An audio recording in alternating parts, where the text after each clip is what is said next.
Class is now in session. I'm Professor Hockey, and today we're discussing some pretty unfortunate news pertaining to Sharks defenseman Nikolai Knyzhov. So he, of course, burst onto the scene last season, ended up playing in the top four for the San Jose Sharks throughout the entirety of last year. And coming into this season, it was expected that he would take back up that spot, but throughout the preseason, he didn't really get much action, didn't really get much through training camp, and it was kind of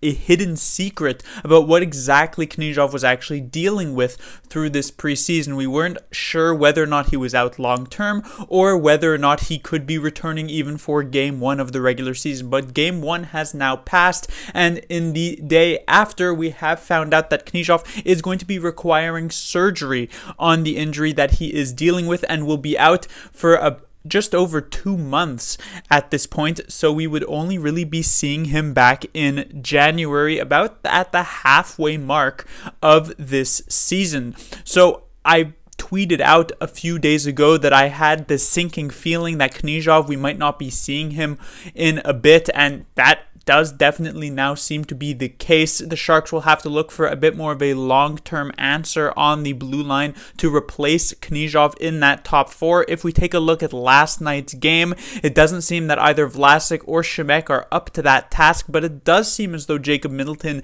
may very well be, and if Middleton at any point does falter, the Sharks do have potentially Santeri Hataka to also fall back on. So of course the Sharks would have loved for Knyzhov to be healthy at this point, but unlike last season, where if one of the Sharks' top six defenders indeed did go down with an injury, it would have been disastrous for them. This year, the Sharks are slightly better equipped to actually deal with this type of long-term injury, and so while it is disappointing to see Knyzhov out, and I do think optimally they'd love to have Knyzhov in this top four, the Sharks shouldn't be too worse for wear, especially seeing how they indeed did play just last night. Class dismissed.